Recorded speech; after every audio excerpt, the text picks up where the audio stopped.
Wow.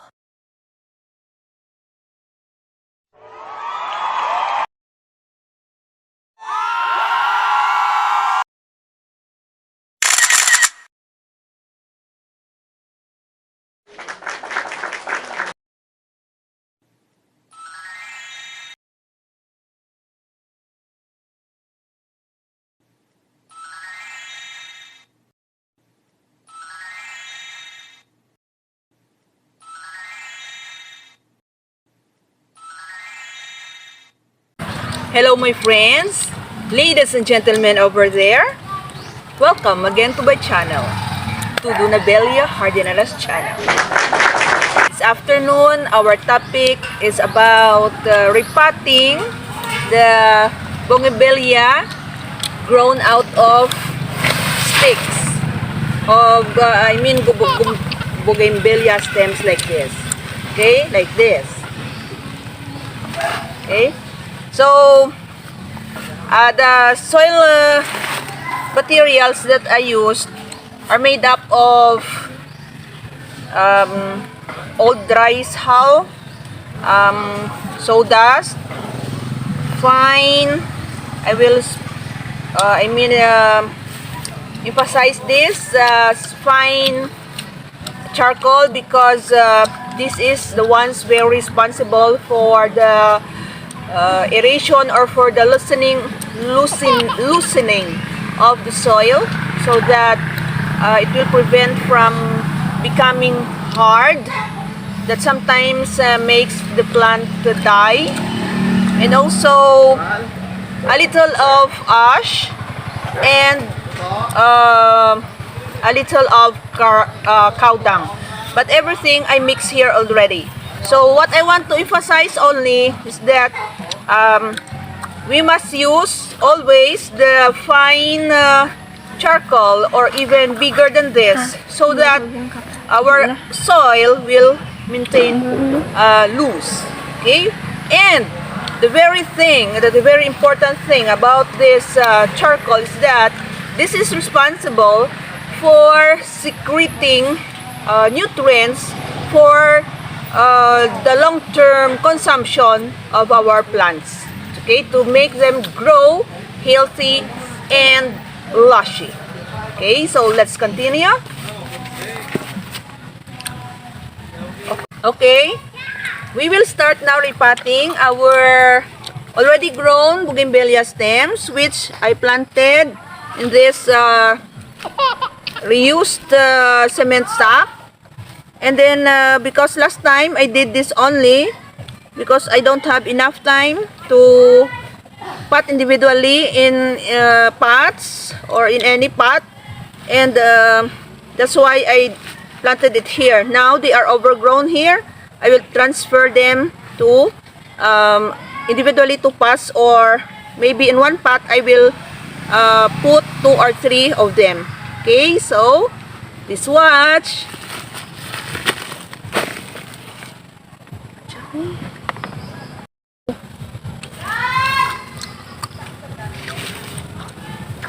Paano ito? On na on. Gambal mo da?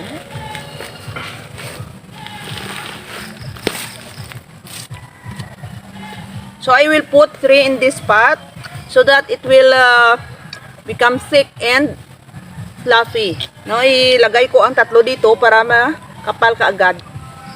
Okay? So lagyan natin ng halos magkasing taas para mas mabilis yung trabaho. O ito pala, isa na lang siguro. O ganito. Magandang pang ano ito, pang bonsai. Gagamitin ko to sa pag multi-graft. No, I will use this for multi-grafting with different colors later.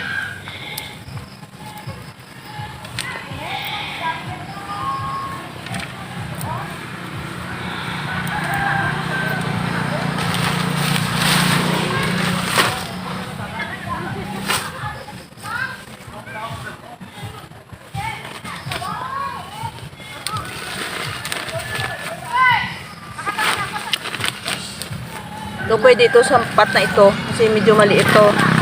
No, this could be in this little pot. Yung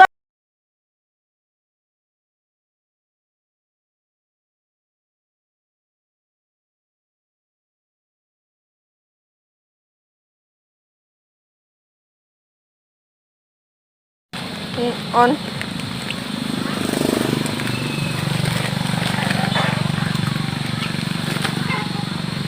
Oh, malapit nang magdilim, no? Yeah, it's all about twilight already, so I will make this faster. Hindi ako mamaya makikita sa camera.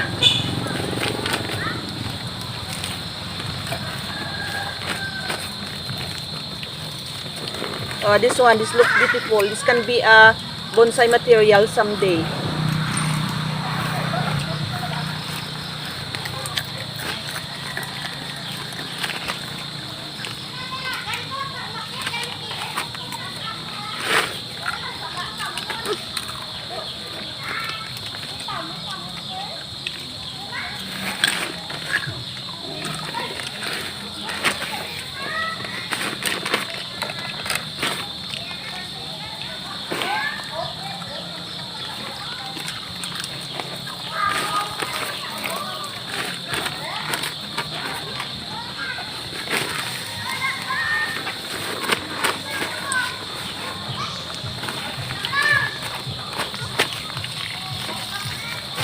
Batay mo ko.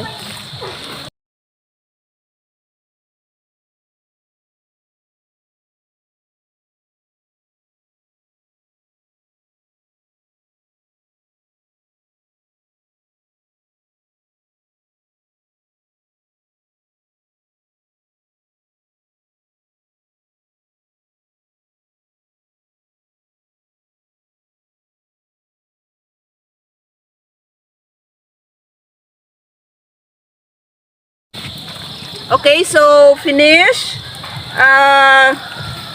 planting on the pot.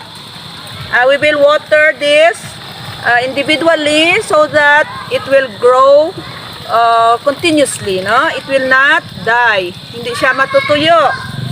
Okay? So sana gustuhan nyo itong gwapo na bata na to. Say hi. Say hi. Bye. This is all for now. I hope you enjoyed our work for today. Sana na gustuhan nyo ang ating video ngayon. Don't forget to subscribe, share, comment, and like if you like my video. God bless, take care, and see you on my next video. Bye bye.